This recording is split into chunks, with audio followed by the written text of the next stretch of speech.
Okay. So once again, welcome everyone to this meeting. Today we're going to be given a talk on spatial analysis by one of a graduate from Maseno University called David Muturi. He's currently working at multiple places. He's a jack of a lot of trades, and but notably, he is a data scientist at Proto Energy. And apart from that, he's done a lot of training, particularly for, if you guys have heard of predictive analytics, he's trained with them. He has also trained with the Niming Incorporation, and he's held several trainings, both in Maseno and even at the University of Nairobi. So without further ado, I want to welcome David. I hope you can hear me and the sound is working well. So David, over to you. Thank you. Thanks a lot. So I hope I'm audible enough. Can you confirm? Yes, okay, awesome. Thank you. Thank you. So I'm so happy to be back. This feels like I'm already back in Maseno. So as you've heard, I was once a student at Maseno University, pursued my undergraduate degree in statistics, and that formed my foundation in data science and just generally working with data. And that's what I do today. So I've been invited to talk on this side of data, the spatial analysis.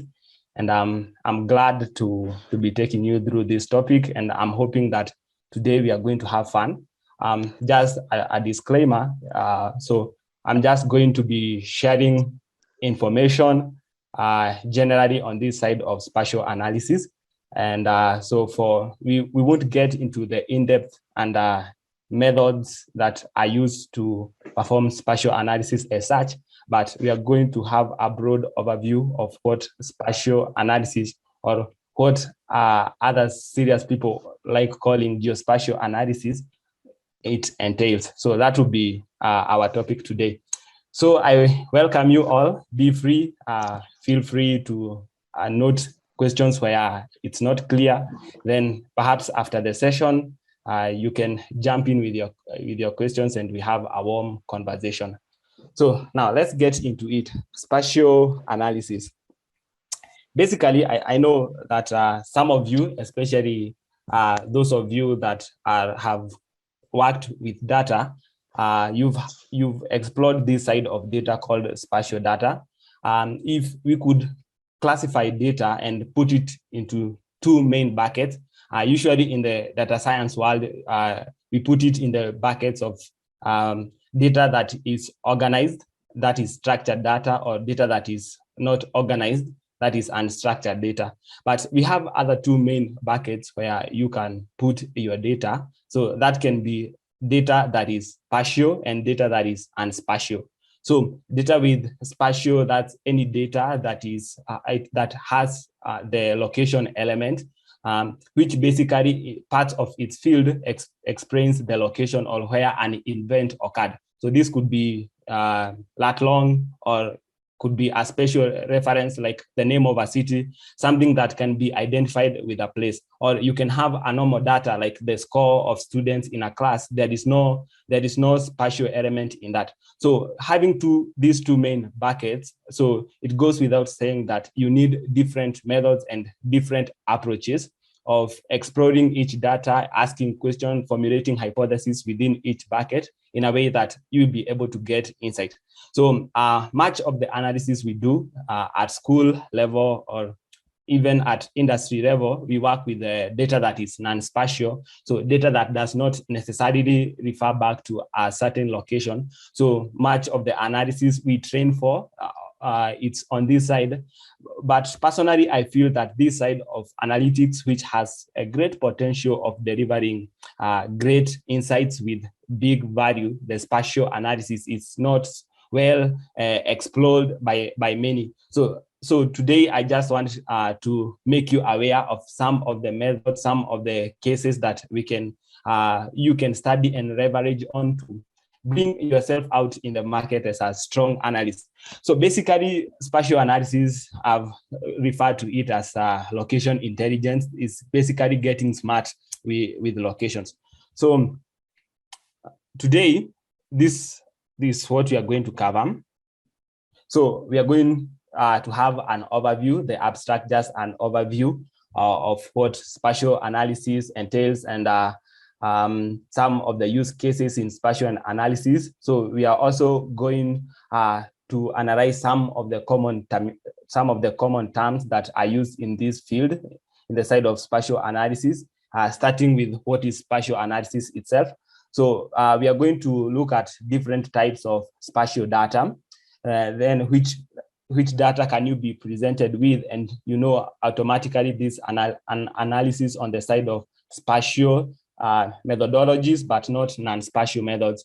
Then we are also going to talk why spatial analysis is important, if not critical. But then we are also going to talk to explore some of the spatial analysis examples and the case studies.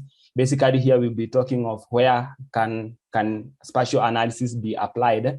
Then lastly, we are going to answer that simple question: where can you get started if you are interested to work with spatial data?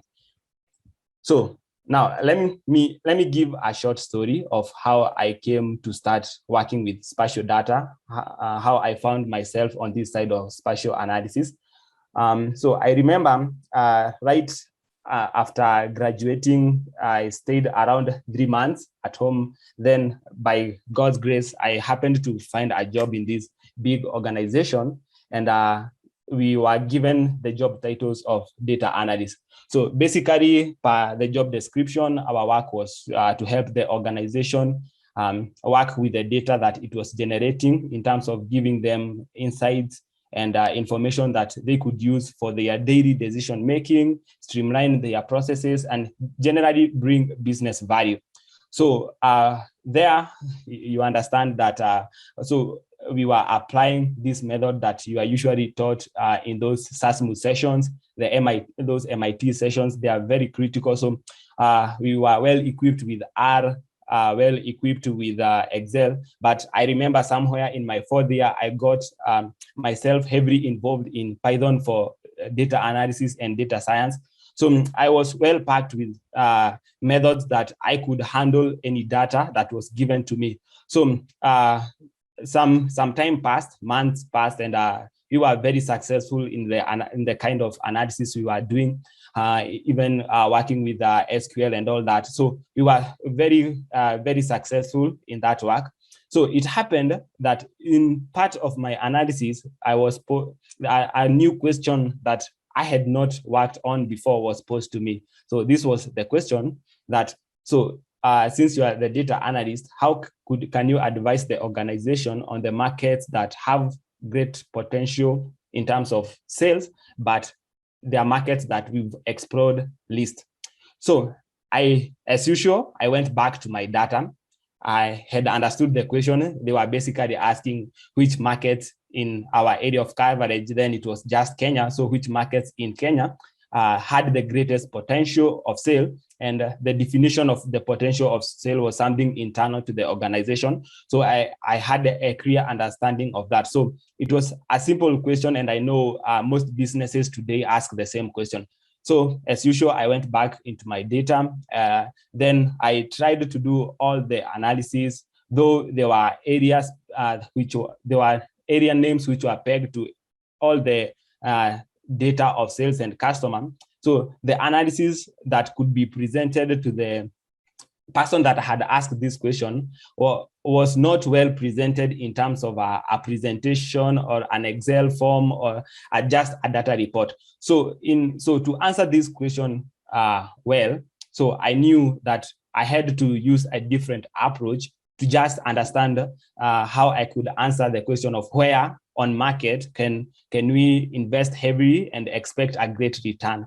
So that's when I started exploring now spatial data, working with MAP. So I knew that the data we had, it had the reference to the to the customer location, the lat longs. So that was sufficient for me now to explore now the market in the relation of the exact location of where the customers were. So to cut the long story short, I tried several methods. So the first application I landed on was the common business intelligence tools. So my first tool was Tableau. So it has that component of working with map and analyzing the map data. So I did some analysis there. Basically, that was just identifying the areas where the sales were happening and where they were heavy, you see. So we just made a very simple map, but we couldn't get much of insight from that map, since what we needed was a system that was more sophisticated and flexible, that you could handle multiple data streams and even work with real-time data. So then I found myself landing into this now tool that is fully specialized for spatial analysis, and that's ArcGIS. So with ArcGIS, now I started working heavily on spatial analysis. Basically, to answer that question was very simple. So just to map all the customers, then append historical sales data, then with that study the trend of purchase on a map, and coordinate that with the demographic information, that is things to do with the population and all that. And we could easily find which locations had the highest density, but our availability in that market was very low, and we could immediately capture areas that these are the areas with the high potential, but our presence is low, so we need to enforce ourselves in this market. So when my spatial analysis started there, so I've had an opportunity of exploring this amazing field and working with different methods. So what I've come to understand is that basically in almost every data, there is usually that analysis question that revolves around where are things?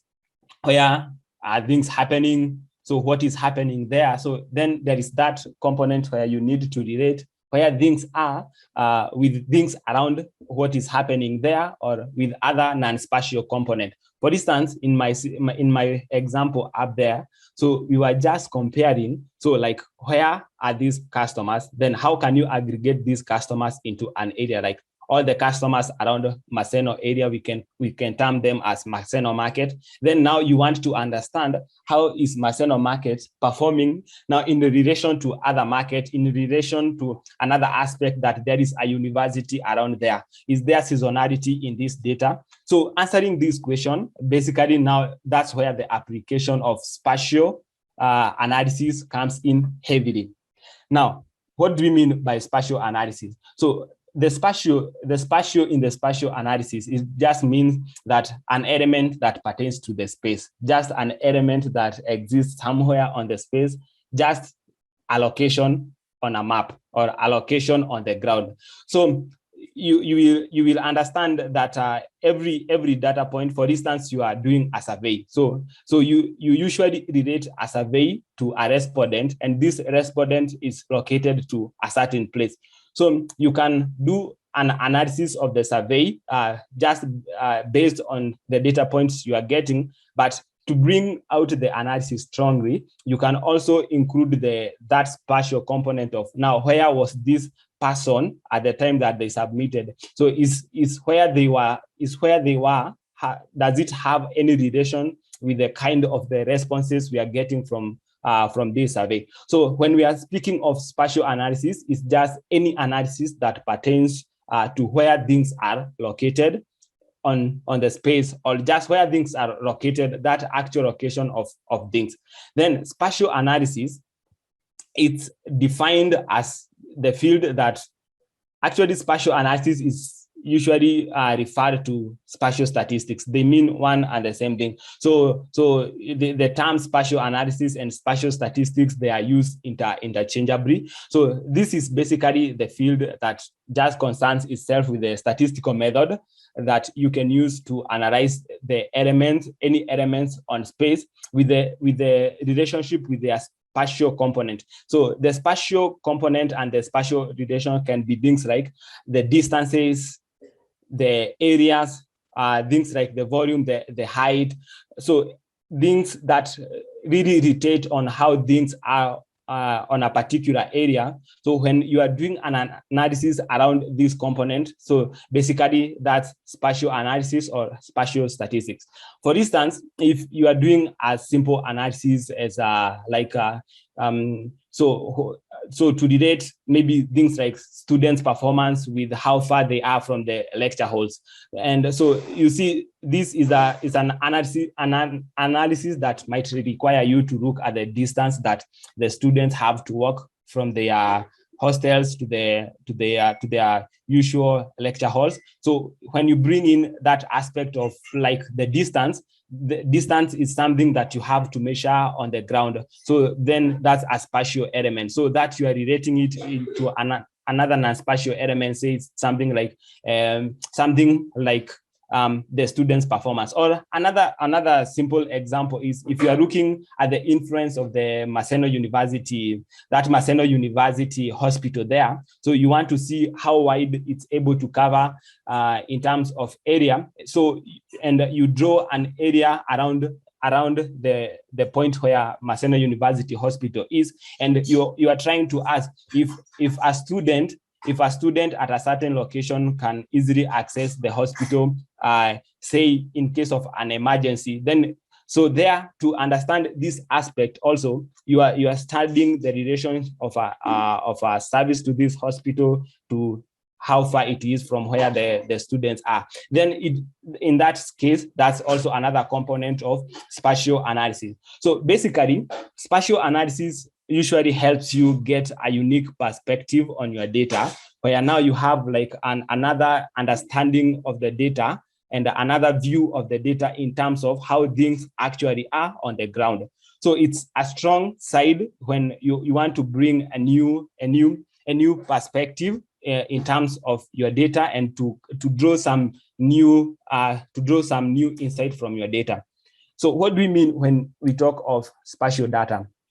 So spatial data is any data that it has some reference, can be direct or indirect to a location or a geographical area. For instance, any analysis around Maseno area, that could be referred to as a spatial data, or any data that pins an actual location. For example, like the location of a hospital, the location of a customer, the location of a quarry site, the location of a transport terminal stage. So all those locations or that geographical area.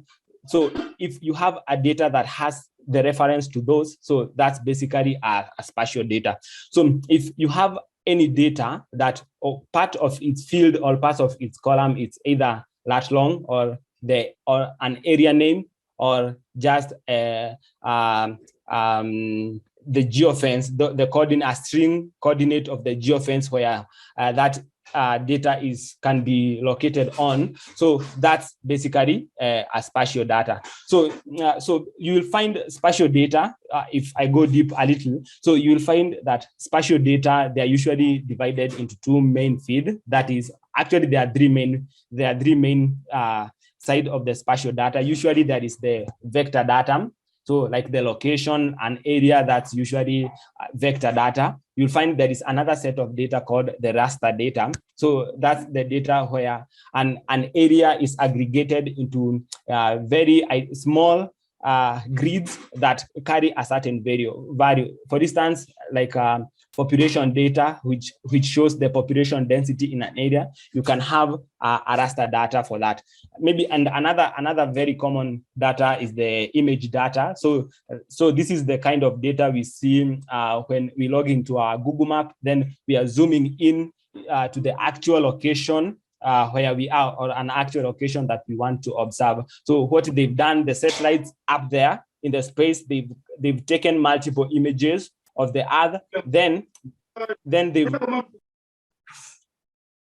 they've placed these, then they've been able to render and these images into your app. So that's another type of spatial data. It's called an image data. So with spatial statistics, you can analyze the three types of data: vector data, raster data, and image data.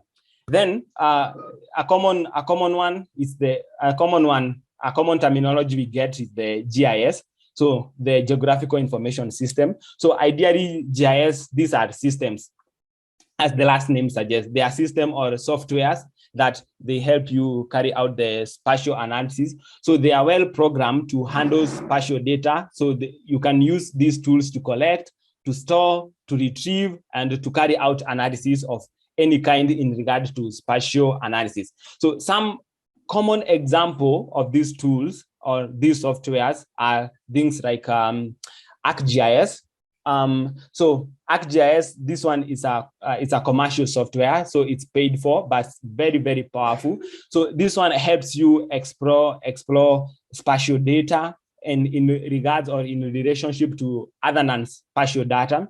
So they have applications for this that you can find that you can install in your local machine, the desktop application. They also have online services and the survey services. So they help you with analysis. Also, Google Earth or the Google Maps, they have another engine, they call it Google Earth Engine, which also helps in spatial analysis. This one now is free. So not unless you have advanced analysis that rely on heavy data or heavy methods, that's when you go for the paid versions of the same. But so Google Earth is also free. You can use it for spatial analysis. Perhaps in a future session, we'll explore some of these tools and how they work. So another very powerful open source tool is QGIS. So if I was to advise you on a tool that you can immediately start working on, that would be QGIS. So this one is open source, and the resources are available, highly available online. So by open source, it goes without saying that it's a free tool. You can explore it and start working with it. Now let's zoom a little bit into understanding types of spatial data, or if you are to start spatial analysis today, some of the data that you would find yourself working with. So I've split them into the three main buckets. That's the event data, the location data, and the exhaustive data. So let's get into the event data. So an event data is any data that basically it tells you of an event that occurred at a certain place on a space. For instance, thieves broke into a student's house at Nyawita. So that's an event that has happened. So if you have such data with events of something that has happened at a certain place, or something that is happening, or something that happens at a certain place, that as a very common data that you need to analyze. So for instance, you are understanding the pattern of crime rate at the Maseno area. So you would have to work with the data that is event-based. So maybe where an instance of attack is reported or an insecurity instance is reported, then you have a way to correct that data. So that data would fall in this bucket of spatial data. Like another example that we usually use is like this graph, this map that you're seeing here. For instance, you are tracking the vehicles that get into an area, how they stay or how they behave when they are within that area and when they leave. For instance, maybe it's the security, perhaps in the Maseno, when they get to this level, they want to understand the kind and when a certain vehicle entered the university, how it stayed within the university and when it left. So this is a data set that you can gather with multiple events. Like an event could be like what you are seeing here. An event could be that there is a vehicle that entered, so it left outside there and entered now the area that you have marked, and this area can be the university. So you record, you capture that, so you can capture the timestamp and the vehicle detail. Then when it's within here, you have another data set that captures that event. So the event is the vehicle is within a certain geofence or a certain area. Then you can have another event of when the vehicle leaves. So if you want to understand the patterns of how the vehicles move within and outside and how they behave when they are on all that side. So that's a good example of an event data. So as I've mentioned, it can also be maybe the data for the crime that is happening, and you want to understand the pattern and in relation to things like the police stations, or an event like a volcano eruption happening somewhere, like or trees growing in an area. So that's an example of common event data that you need to analyze and understand the spatial patterns within that data. Then this is another very common data, the fixed location data. So the fixed location, so if you are interested in this field, you will find yourself working also a lot with this field location data. So basically the fixed location data, this is the data which you already know where a certain object is in relation to the space. For instance, this can be like the location of shops within Maseno area. I remember when we were doing our project. So I remember we were studying something like let me see. Yeah, our project was titled the influence of digital marketing. I think to things. Oh, I really don't recall that, but it was influence of digital marketing to Maseno market. So we were really studying how shops in Maseno are conversant with the digital marketing platforms. And so if we could go back and have another approach, I think it would be interesting to have an overview and a map look of where the shops are. Then try to understand, are the shops in a certain location heavily using a certain digital marketing platform in comparison to the shops from another location. So this is an example of a fixed location data. You already know there is a shop and you already know where that shop is. So representing this on a map, so that's an example of a fixed location. Another example could be like, for instance, you are studying the weather pattern and this data you are relating it to the place you collected it. So that could be like a weather station where you gather data concerning an area. So a weather station that becomes your location. Another one could be students' hostel or mining site. So if you have any data that can be placed on a map and the location is not bound to change, that's a fixed location data.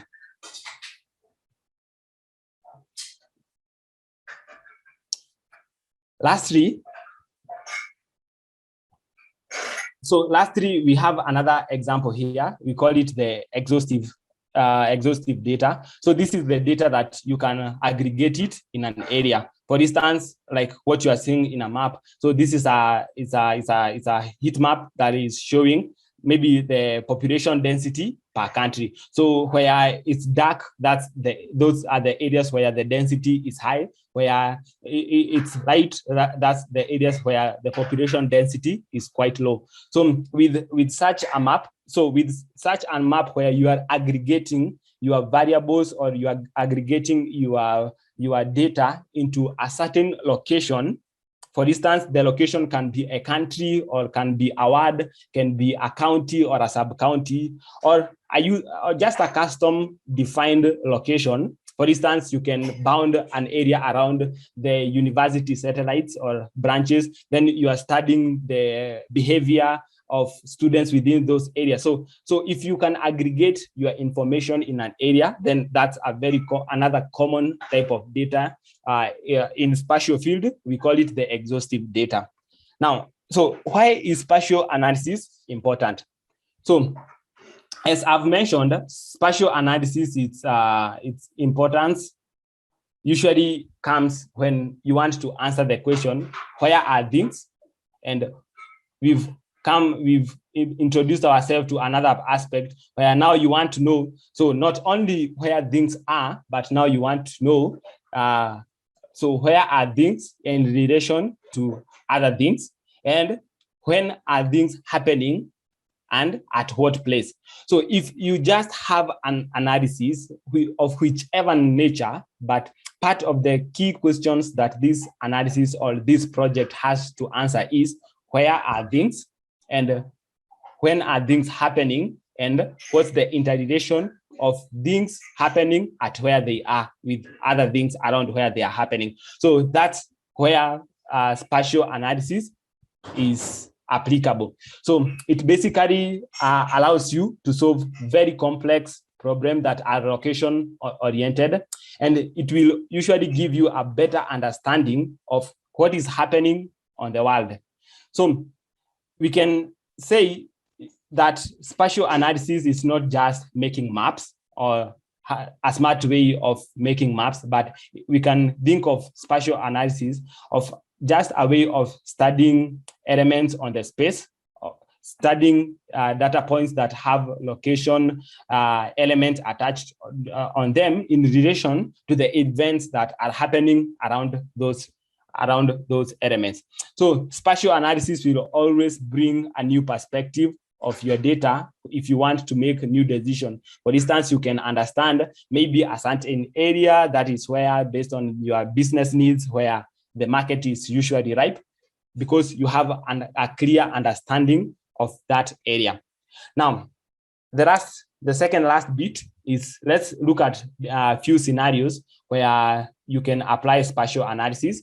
This is a common example of a spatial analysis. We usually call this suitability analysis. So basically, this is finding the best location. So very applicable in a setting, for instance, where you want to get the most suitable location of doing something. For instance, if today you are to set up that business that you've been dreaming to start, then you don't know where to start that business. So how can you start analyzing some areas to answer the question, which is the best location for me to set up my business? As I was preparing this, I was also thinking of a scenario that, so let's say today the university approaches you with a question that due to COVID-19,